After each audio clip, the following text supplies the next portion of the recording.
कुछ लोग बोलते हैं कि वो 22वां अवतार थे, वो 10वां अवतार थे, वो 9वां अवतार थे। अरे लाख तुम अवतार मान लो, क्या फायदा होना उससे जाए।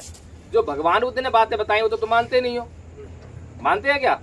नहीं मानते हैं। तुम अवतार मानते हो, भगवान मानते हो, मानो ना, लेकिन उनकी बात तो मानो। अब मैं किसी को अगर मोटरसाइकिल दे दूं और मोटरसाइकिल में ना तो उसके पास तेल भरवाने के लिए पैसे हैं, ना उसको चलाने आती है, क्या करेगा उसका? वो कुछ कर सकता है? कुछ नहीं कर सकता। तो भगवान बुद्ध की मूर्ति ले जाओ, चाहे उनको भगवान बनाओ, चाहे उनको ईश्वर बनाओ, चाहे उनको अवतार बनाओ, क्या कर लोगे तुम? कुछ नहीं कर पाओगे। लेकिन जो बातें हम कर रहे हैं, अगर ये बातें भगवान बुद्ध की एक एक बात अगर हमने आचरण करना शुरू कर दिया तो हमारा कल्याण होने लगेगा। हमारे दो आप लोगों ने नहीं पढ़ा, आप भी तो गरीब हो, आप कौन से अमीर हो? आप लोगों के लिए कहा उसने, लेकिन आपको पता ही नहीं कार्ल मार्क्स कौन है। लेकिन जो अमीर लोग हैं उन्होंने कार्ल मार्क्स को पढ़ा, और कार्ल मार्क्स को पढ़ के उन्होंने आप लोगों का इंतजाम कर लिया कि आप लोग कभी भी राजा ना बन सको, कभी भी अमीर ना हो सको, आपका इंतजाम कर दिया। ऐसे ही परम पूज्य बाबा डॉक्टर भीमराव अम्बेडकर ने जिस अधिकार वंचित समाज के लिए जो बातें कही, उन्होंने वो बात नहीं पढ़ी। क्या मतलब पढ़ने से? बाबू जगदेव प्रसाद कुशवाहा को कुशवाहा समाज ने नहीं पढ़ा, क्या मतलब पढ़ने से? पढ़ने से मतलब थोड़ा है हमें तो जो है ये बता दिया कि इस मंदिर में जाओ और यहाँ पे पूजा पाठ करो, ये पत्थर की मूर्ति है, ये देवी है, यही तुम्हारा उद्धार करेगी, ये सब कुछ कर देगी। और हजारों साल हो गए मांगते मांगते, आज तक किसी गरीबी की गरीबी दूर नहीं हुई है, किसी गरीब को मांगने से कुछ नहीं मिला है। और दुनिया भर की नौटंकियां रोज आए दिन जो है अखबार में छपती हैं कि कैसे वो कोई का खुलासा हो गया, कैसे उस देवी का खुलासा हो गया।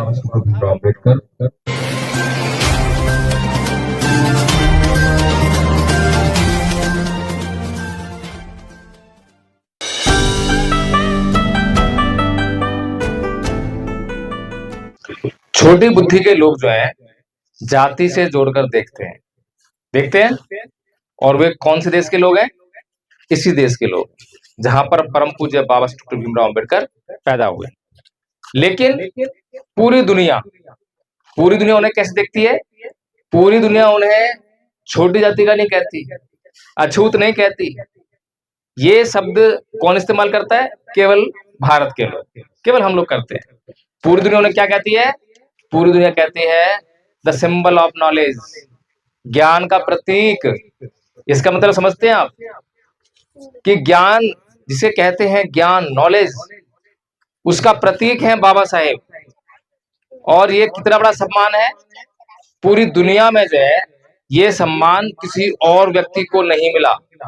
बहुत बड़े बड़े नाम आपने सुने होंगे, लेकिन ये सम्मान अगर किसी को मिला तो वो भारत के परम पूज्य डॉक्टर भीमराव अम्बेडकर को मिला। अब बताइए, भारत के लोगों के लिए ये गर्व करने लायक बात है या नहीं है? बताइए, गर्व करने लायक बात है या नहीं है? क्या भारत के लोग इस बात पर गर्व करते हैं? नहीं करते। पूरी दुनिया उनकी जाति नहीं देखती है। जाति कैसे देखेगी? जाति तो होती नहीं है। जाति होती है क्या? अगर किसी भी व्यक्ति को जो जाति से तथा कथित ब्राह्मण घर में पैदा हुआ हो, एक बच्चा ब्राह्मण घर में पैदा हो गया हो और पैदा होते ही उसको जो है किसी छोटी कही जाने वाली जाति घर में छोड़ दो, तो उसकी जाति क्या होगी? उसको पूरी जिंदगी पता नहीं चलेगा कि वो ब्राह्मण घर में पैदा हुआ था। अब बताइए कहाँ गई उस जाति? फिर जाति का महत्व क्या? अगर दूर से कोई व्यक्ति आ रहा हो और उसे मैं देखते ही पहचान जाऊं कि भाई ये तो ब्राह्मण देवता है, ये तो क्षत्रिय कुल का है, ये तो राजपूत है, ये तो ठाकुर साहब है, तब तो मैं मानूं कि हाँ जाति कुछ होती है। लेकिन मुझे पूछना पड़े कि भाई तू कौन सी जाति का है, तू कौन से धर्म का है, तू काहे की जाति और काहे का धर्म, देखते मुझे मालूम पड़ रहा है कि ये व्यक्ति जो आ रहा है ये आदमी है, ये जो आ रहा है ये एक औरत है, ये बच्चा है, ये तो मालूम पड़ रहा है। इसके अलावा मुझे उसकी ना तो जाति मालूम पड़ रही है, ना उसका धर्म मालूम पड़ रहा है। और हम लड़ किस बात के पीछे रहे हैं? इन्हीं बातों के पीछे लड़ रहे हैं। या तो जाति के पीछे लड़ रहे हैं या धर्म के पीछे लड़ रहे हैं। इसके अलावा हमारी दूसरी लड़ाई नहीं है। हमारी लड़ाई किस बात के लिए होनी चाहिए? तो हमारी लड़ाई किस बात के लिए होनी चाहिए? गरीबी के खिलाफ होनी चाहिए, होनी चाहिए। शिक्षा की लड़ाई होनी चाहिए, हमारी शिक्षा के लिए आंदोलन होना चाहिए। फिर इस देश में हमने जन्म लिया है, तो इस देश में जितनी भी जमीन है उसमें हमें बराबरी का हकदार होना चाहिए, होना चाहिए। इस देश में पैदा होते ही क्या किसी को सांस लेने पर टैक्स लगता है क्या, कि तू सांस लेगा तो तेरे को टैक्स देना पड़ेगा? ऐसा कभी होता है? नहीं होता। सांस लेना उसका अधिकार है। पानी पीने पे कोई टैक्स लगता है? वो भी लगता। जहां भी पानी उपलब्ध हो वहां पानी पी लो। लेकिन यही कुछ समान अधिकार जो है वो हमारे पास उपलब्ध नहीं है। और हमारी लड़ाई किसकी है? कोई बहुत गरीब आदमी होगा। समस्या क्या है कि हम लोगों ने बातों को समझना नहीं चाहा, आंखें बंद कर ली, और हमें किसी ने बताया कि ये ऊंची जाति का है, ये छोटी जाति का है, और हमने उसकी बात मान ली है और चलते गए। क्या चलते गए? जैसे एक अंधा जा रहा है, उसके पीछे पीछे जो है दूसरा भी अंधा लग गया, फिर तीसरा अंधा भी लग गया। ना तो आगे जाने वाले अंधे को मालूम है कि वो कहाँ जा रहा है, ना बीच में जाने वाले अंधे को पता है कि वो कहाँ जा रहा है, और ना जो सबसे पीछे है उसको मालूम है कि कहाँ जा रहे हैं। बस चलते जा रहे हैं, चलते जा रहे हैं। यही कहानी है। अब धर्म क्या है? जाति तो पता लग गई, जाति कुछ नहीं है। जाति केवल हमारे दिमाग में बैठाया गया अपने स्वार्थों के लिए एक फितूर है। और हम लोग बड़ी जाति के लोग छोटी जाति से, और छोटी जाति के लोग जो है बड़ी जाति से घृणा कर रहे हैं, द्वेष कर रहे हैं। किस बात की लड़ाई लड़ रहे हैं? बड़ी जाति के व्यक्ति ने हमें ये समझा दिया कि ये अछूत है, ये घृणा करने योग्य है, तो उनसे घृणा करने लगे, उसको नीच कहने लगे, उसको अपमान करने लगे। ऐसे ही नीची जाति के लोगों को जब अधिकार मिले तो उनके भीतर उनके भी नेता पैदा हो गए। वो कहने लगे कि भैया ये जो है विदेशी है, ये ऊंची जाति का है, ये ऐसा है, ये वैसा है। तो ये गुटबाजियां बनने लगी, समाज जो है टूटने लगा, समाज जो है बंटने लगा। जिस चीज़ की हमें सबसे ज़्यादा आवश्यकता है वो चीज़ तो अब से छूट गई, लेकिन बाकी चीज़ें जो है हमारे ज़िंदगी में जो है घर करने लगी। शिक्षा किसी को मतलब नहीं है। जो बाबा साहेब की जयंती मनाने वाले लोग हैं, 14 अप्रैल को नीला झंडा लेकर जय भीम चिल्लाने वाले करोड़ों लोग जो सड़क पर उतरकर खूब नाचे होंगे, डीजे बजाए होंगे, खूब उन्होंने कोई जाटव का, कोई चमार का गाने गाए होंगे, उनका जो है आप तुलना कीजिए, उनका मूल्यांकन कीजिए कि उनकी शिक्षा का स्तर क्या है। क्या वो शिक्षा की ओर अग्रसर है? आपको मिलेगा कि 99% लोग जो हैं शिक्षा से कोई मतलब नहीं है। कितनी बड़ी अजीब बात है। जिस आदमी को ज्ञान का प्रतीक दुनिया कहती है और उसका नाम लेने वाले लोगों का उस ज्ञान से कोई लेना देना नहीं है, फिर काहे की जयंती मना रहे हैं? क्या करेंगे जयंती मनाकर? है सोचने वाली बात है। फिर यही समाज जो है गरीबी में जीवन जी रहा है, गरीबी जीवन जी रहा है। हमारा समाज सारा गरीबी जीवन जी रहा है। बाबू जगदेव प्रसाद कुशवाहा जी ने क्या बात कही थी कि 90 संख्या हमारी है, ठीक है, तो हमारी हिस्सेदारी कौन सी होनी चाहिए? 100 में से 90 हमारी जो है हिस्सेदारी होनी चाहिए। ये उनका नारा था। इतनी बड़ी महत्वपूर्ण बात है। अभी जो 100 में 90 हैं, ये कौन लोग हैं? गरीब लोग हैं। भारत का संविधान परम पूज्य बाबा अम्बेडकर ने लिखा। क्या उसमें ये लिखा कि केवल प्रधानमंत्री बनने का अधिकार अछूत को है, छोटी जाति को है, मेरी जाति को है? कुछ लिखा है ऐसा? नहीं लिखा। क्या लिखा उसमें? कि कोई भी व्यक्ति जो इस देश का नागरिक है, किसी भी जाति का हो, चाहे वो गरीब हो, चाहे वो अमीर हो, इस देश का प्रधानमंत्री बन सकता है, इस देश का एमएलए बन सकता है, इस देश का एमपी बन सकता है। लिखा ना ऐसा? ऐसे ही लिखा हुआ है। आप भी यहाँ बैठे हुए हो, सबको अधिकार है कि आप भी एमएलए चुनाव लड़ सकते हो, सांसद चुनाव लड़ सकते हो, अधिकार है। लेकिन आप कभी सोचोगे नहीं। क्यों? क्योंकि आपको जैसी दिमाग में कोई बोलेगा भी ना, आचार्य जी बैठे हुए अगर आपको बोलेंगे भैया तुम चुनाव लड़ लो इस बार जो है, तो फिर क्या होगा? छूटते आप क्या बोलेंगे? अरे नहीं भैया, कहाँ से लाऊंगा इतने पैसे, करोड़ों रुपए। हो गई बात। कहाँ गया बताओ लोकतंत्र, कहाँ गया संविधान, कहाँ गया आपका अधिकार? ये आपका अधिकार है। अच्छा, सबसे बड़ी बात क्या है, जब से संविधान लागू हुआ है तब से लेकर अब तक आप देखिए कि संसद में क्या गरीब कोई गया है? जीत कर कभी गरीब गया कोई मेंबर ऑफ पार्लियामेंट? आज संसद में देखिए कि कितने गरीब लोग हैं, कितने विधायक गरीब हैं। बताइए मुझे, विधानसभाओं में कितने विधायक गरीब हैं? अच्छा, ये लोग जो हैं किसके वोट से जा रहे हैं वहाँ पर संसद में और विधानसभा में? किसके वोट से जा रहे हैं? गरीब के वोट से। वोट गरीब दे रहे हैं और गरीबों पर राज कौन कर रहा है? अमीर कर रहे हैं। गलती किसकी है? गलती किसकी है? गलती हमारी है। क्यों गलती हमारी? ये गलती कहाँ से हुई? ये गलती हुई कि ये जो गरीब लोग हैं ना, ये संगठित नहीं है। क्या नहीं है? संगठित नहीं है। और इनको जो है ये लोग बांटने का काम करते हैं, ये लोग बांटने का काम करते हैं। अब मैं एक उदाहरण देना चाहता हूँ। जब जिस महापुरुष ने जिन लोगों के लिए कोई बात कही, विडंबना रही कि उन लोगों ने वो बात नहीं मानी, उन्हीं लोगों ने नहीं मानी और उसका नुकसान उन्हें उठाना पड़ा। कार्ल मार्क्स को कितने लोग जानते हैं? कार्ल मार्क्स को नाम सुना है? किसी ने नहीं सुना? जी नाम सुना है। अच्छा, नाम सुना है। देखिए कार्ल मार्क्स जो है दुनिया का, जैसे बाबा साहेब विद्वान है ना दुनिया भर के, ऐसी कार्ल मार्क्स जो है विश्व स्तर का विद्वान। उसने एक बहुत अच्छी बात की दुनिया भर के गरीबों से, मजदूरों से। उसने कहा भाई देखो दुनिया भर के मजदूरों, तुम्हारी संख्या ज्यादा है। अब एक फैक्ट्री में जो काम करने वाले लोग होते हैं मजदूर, उनकी संख्या ज्यादा होती है ना, और मालिक एक मालिक 100 लोगों पर, 200 लोगों पर, 500 लोगों पर राज करता है, काम करवाता है। काम वो सारे करते हैं और उनकी कमाई का कौन खाता है? एक मालिक खाता है। तो कार्ल मार्क्स ने कहा कि ऐ दुनिया भर के मजदूरों, तुम इकट्ठे हो जाओ और इकट्ठे होके इस फैक्ट्री पर तुम जो है कब्जा कर लो और उस मालिक को यहाँ से भगा दो, और जो फिर फैक्ट्री तुम चलाओ और फैक्ट्री से जितना प्रोडक्शन होगा, जितना फायदा होगा, उसको आपस में बांट लो। इससे तुम्हारी जो है दुख तकलीफें दूर हो जाएंगी। अब ये कार्ल मार्क्स ने बातें किसके लिए कही थी? मजदूरों के लिए। और उससे पहले मजदूरों की हालत पता है कैसी थी? 24 घंटे में से 20-20 घंटे मालिक उनसे काम करवाया करते थे और तनख्वाह के नाम पर उनको खाली पेट भरने के लिए, पेट भरना जाता नहीं था। ऐसी बुरी हालत कर रखी थी। ऐसे बुरे हालात में कार्ल मार्क्स ने उनको ये सिद्धांत दिया, ये बात बताई और इससे उनमें क्रांति आई। और जैसे ही दुनिया भर के अमीरों को पता लगा कि ये अब जो है इनकी क्रांति शुरू हो गई है, तो उन्होंने जो क्या करा, उनको सुविधाएं देना शुरू कर दिया। अब दुनिया भर के मजदूरों ने कार्ल मार्क्स को नहीं पढ़ा। कार्ल मार्क्स का अगर किसी से बात कर लो, आप लोगों ने नहीं पढ़ा, आप भी तो गरीब हो, आप कौन से अमीर हो? आप लोगों के लिए कहा उसने, लेकिन आपको पता ही नहीं कार्ल मार्क्स कौन है। लेकिन जो अमीर लोग हैं उन्होंने कार्ल मार्क्स को पढ़ा और कार्ल मार्क्स को पढ़ के उन्होंने आप लोगों का इंतजाम कर लिया कि आप लोग कभी भी राजा ना बन सको, कभी भी अमीर ना हो सको, आपका इंतजाम कर दिया।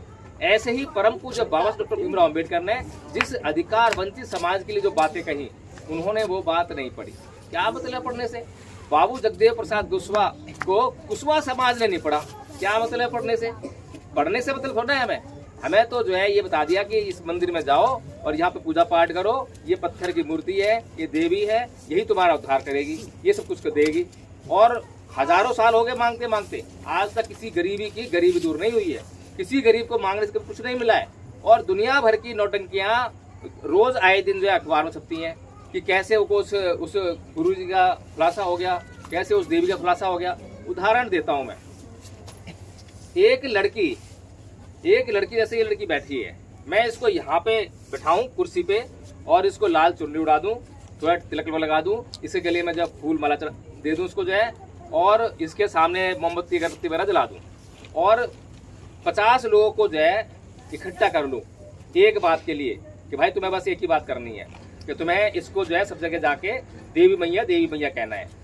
और वो 50 लोग जो है गांव में पूरे घूमे और बोले कि वहाँ पे ऐसे ऐसे देवी मैया प्रकट हुई है। और जो भी औरत को बच्चे होते हैं, वो बच्चे जो हैं वो क्या नाम है, देवी मैया की ऐसे पूजा करेगी, तो वो देवी मैया के पूजा करने से उसको बच्चे पैदा हो जाएंगे। अब जिन महिलाओं को बच्चे पैदा नहीं होते थे, ऐसी कुल 100 महिला करीब जो है देवी मैया के पास आई, पूजा अर्चना करी और वो चली गई। अब पूजा अर्चना करने के बाद जो है उनमें से 100 में से केवल एक महिला जो पहले से ही ठीक ठाक थी, जिसको बच्चा हो सकता था, उसको बच्चा हो गया। अब एक को बच्चा हुआ और सारे गांव में नहीं बल्कि आसपास के जिले में, पूरे देश में जय देवी मैया, जय देवी मैया, देवी मैया की कृपा से बच्चा हो गया। लेकिन बाकी के 99 लोग नहीं आए शिकायत करने के लिए कि हमने पूजा करी थी, हमारे क्यों नहीं हुआ। क्यों? क्योंकि डर दिखा दिया कि अगर तूने देवी मैया के खिलाफ बोला तेरा सर फूट जाएगा, तेरे बच्चे बीमार पड़ जाएंगे, तेरे को ये रोग हो जाएगा। तो ये जो है पाखंड ऐसे फैलता है। लेकिन हम जांच भी नहीं करते हैं, क्योंकि जांच करने के लिए हिम्मत चाहिए ना, हिम्मत चाहिए जांच करने के लिए। कौन हिम्मत करेगा, कौन पंगे लेगा किसी से जो है।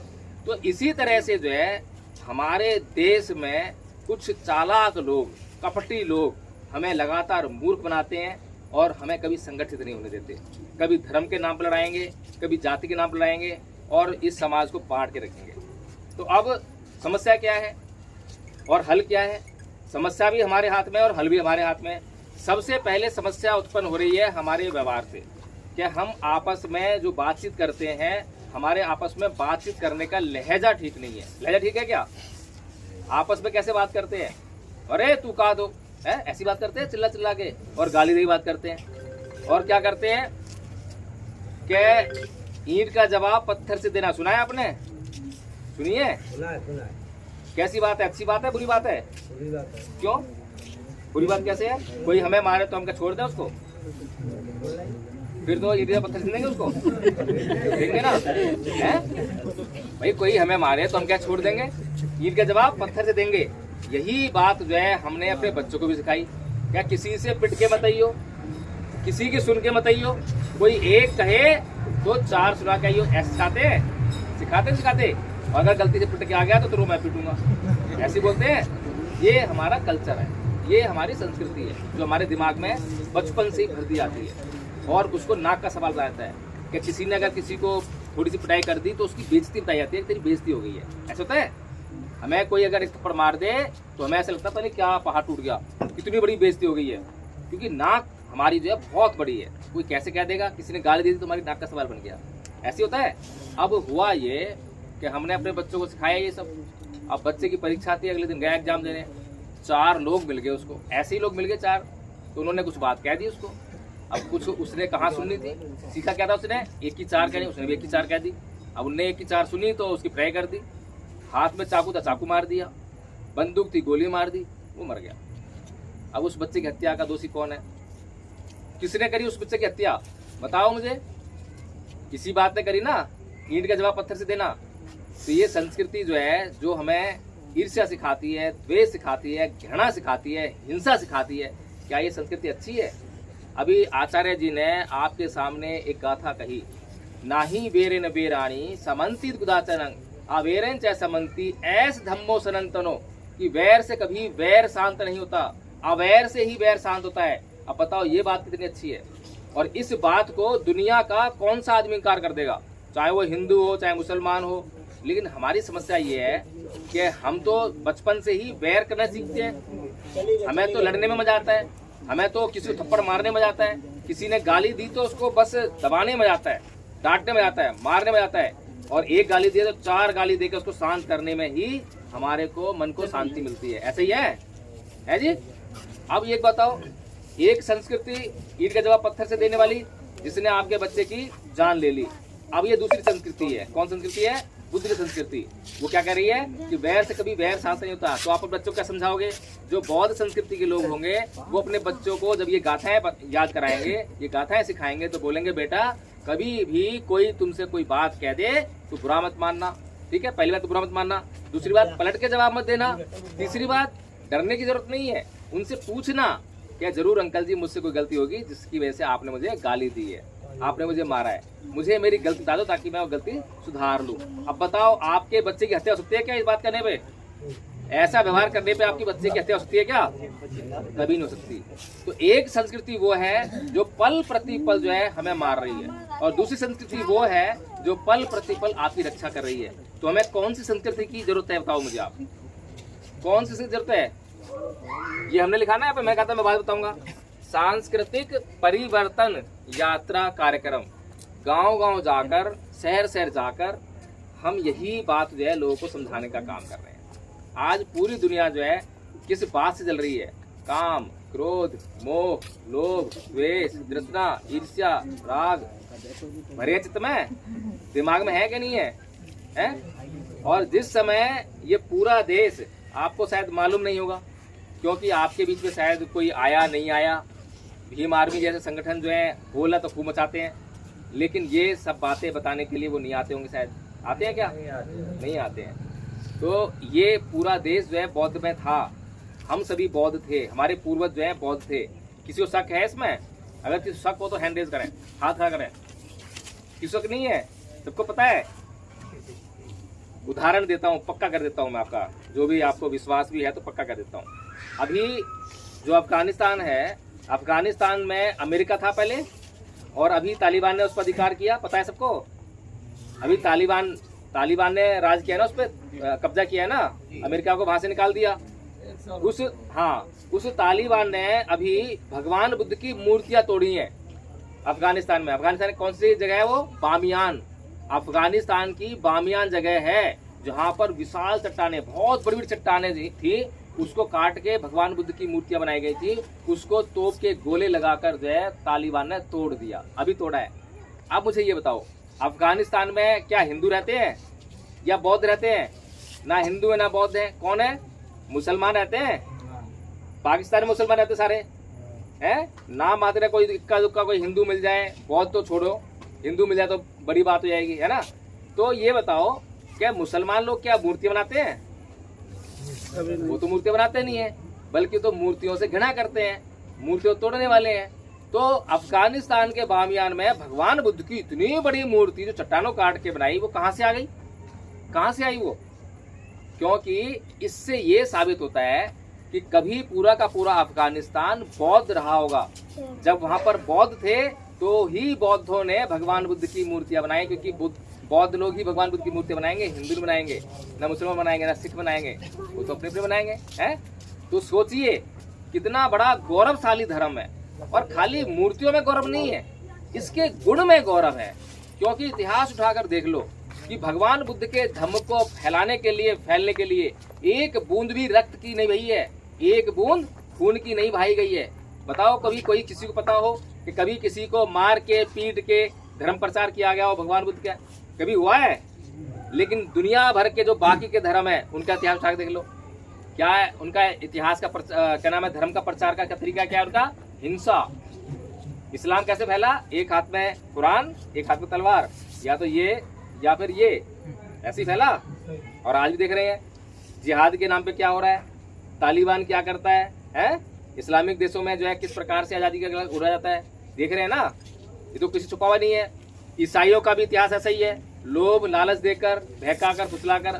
भारत में बहुत सारे धर्म परिवर्तन हो रहे हैं, लोभ लालच देकर कर रहे हैं। और हिंदू लोग भी ऐसे कर रहे हैं, बोल जय श्री राम नहीं तो लट पड़ेगा, ऐसे हो रहा है। ये है इनके धर्म का प्रचार का तरीका। अब ये क्यों करते हैं साहब? वो इसलिए करते हैं क्योंकि इनके धर्म में गुण नहीं है। अगर गुण होता तो गुण बताते कि भाई देखो ये धर्म इतना अच्छा है, इस धर्म को मानने से आपको ये फायदा होगा। उदाहरण देता हूँ आपको मैं। आपको कभी जो है घुटने में दर्द हुआ है, और घुटने में दर्द हुआ, किसी ने आपको बता दिया कि भैया ये दवाई खा ली हो, और आपने वो दवाई खा ली और घुटने का दर्द बिल्कुल ठीक, और आप दौड़ने लगे। फिर आपने गांव में देखा कि दूसरे आदमी को भी घुटने में दर्द है, तो आप तुरंत पहुंचेंगे उसके पास, अरे भैया ये वाली दवाई खा ली हो, ये वाली दवाई खा ली हो, तुरंत ठीक हो जाएगा। अब बताओ, कंपनी ने पैसे दिए थे आपको बताने के लिए, प्रचार करने के लिए दिए थे पैसे, या कंपनी ने आके कहा था प्रचार करियो? बिल्कुल नहीं, आप खुद ही प्रचार कर रहे हैं। क्यों प्रचार कर रहे हैं? क्योंकि आपने वो दवाई खाई और आपको फायदा हुआ, इसलिए प्रचार कर रहे हैं। इसीलिए भगवान बुद्ध का धर्म जो है गुण पर आधारित है। कोई लाख चाहे कि इसको जो है जबरदस्ती प्रचार करे, नहीं होगा प्रचार। अभी तक जो है बाबा साहेब ने 14 अक्टूबर सन 1956 को बौद्ध धर्म ग्रहण किया। उसके बाद प्रतीकात्मक प्रचार बहुत हुआ, जय जय जय जय जय भीम, बुद्ध धर्म की क्या पहचान, मानव मानव एक समान, और पंचशील के झंडे लगा के जो है प्रचार खूब कर रहे हैं, लेकिन नहीं हुआ ना प्रचार। क्यों नहीं हुआ? क्योंकि बुद्ध के धम्म के प्रचार का केवल एक ही तरीका है, वो है गुणात्मक, गुण पर आधारित। जब तक तुम इसके गुण को खुद से महसूस नहीं करोगे, खुद से धारण नहीं करोगे, जब तक तुम दूसरों को बताने में कामयाब नहीं हो पाओगे। इसीलिए अभी हमने एक बात कही ना, संस्कृति की बात कही कि एक संस्कृति है जो ईंट के जवाब पत्थर से देने की बात करती है, साम दाम दंड भेद की बात करती है, और वो आपके बच्चों को और आपको पल पल मारने का काम कर रही है। आपके दिमाग में हिंसा के बीज बो रही है, आपके दिमाग में घृणा के बीज बो रही है, आपके दिमाग में द्वेष के बीज बो रही है। और दूसरी जो संस्कृति है, बौद्ध संस्कृति, बुद्ध आपके जीवन में करुणा लेकर आ रहे हैं, मैत्री लेकर आ रहे हैं, प्रेम लेकर आ रहे हैं, भाईचारा लेकर आ रहे हैं, लेकर आ रहे नारे। और हमारा मूल मंत्र क्या है? क्षमा करना सीखिए, यही बोल रहे हैं। हम कोई गलत बात सिखा रहे हैं? कोई गलत बात सिखा रहे हैं? बताइए मुझे, है? किसी से डरने की जरूरत है हमें? कोई हमें आके मारेगा? फिर क्या बताया हमने? सहनशील बनिए। बताइए गलत बात कही हमने कोई? बहुत कमी है ना सहनशीलता की, किसी में सहनशीलता नहीं है, हैं? अगली बात क्या है? अप्रमादी रहिए। सभी आलस के मारे सही काम नहीं कर रहे हैं, जो काम करना करते ही नहीं है, क्योंकि आलस दिमाग में भरा पड़ा है ना, है? फिर क्या लिखा है? धैर्य रखिए। किसी में धैर्य है? किसी में धैर्य नहीं है। 1 मिनट में किसी ने गाली दी, तुरंत गाली दे दी, किसी ने गाली तुरंत थप्पड़ लगा दिया, है? यही कर रहे हैं। धैर्य नाम की चीज नहीं है। फिर क्या है? सब कुछ बदलने वाला है, सब कुछ बदलने वाला है। जब मैंने बोलना शुरू किया तो मैं एडवोकेट जयवीर प्रकाश था, लेकिन अभी मैं जो बोल रहा हूँ, अभी भी मैं एडवोकेट जयवीर प्रकाश हूँ, पर वो वाला नहीं हूँ जो 1 घंटे पहले था। अब मैं बदल गया हूँ, पूरा बदल गया हूँ। हर पल मैं जो है बढ़ रहा हूँ ना, बढ़ रहा। पहले बच्चा था, अब बड़ा हो गया, दिखाई तो देता नहीं है, अब आपको दिखाई नहीं दे रहा हूँ मैं, लेकिन हर पल बदल रहा हूँ। यहाँ सब कुछ बदल रहा है, कुछ भी ऐसा नहीं है जो एक समान रहे।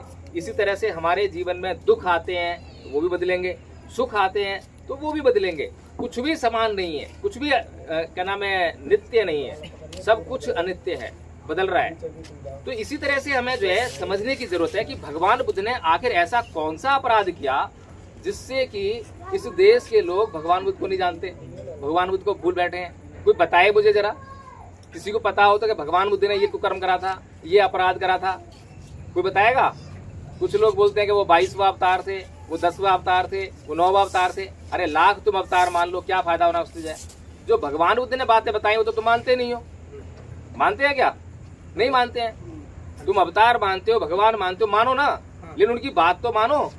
अब मैं किसी को अगर मोटरसाइकिल दे दूं और मोटरसाइकिल में ना तो उसके पास तेल भरवाने के लिए पैसे हैं, ना उसको चलाने आती है, क्या करेगा उसका? वो कुछ कर सकता है?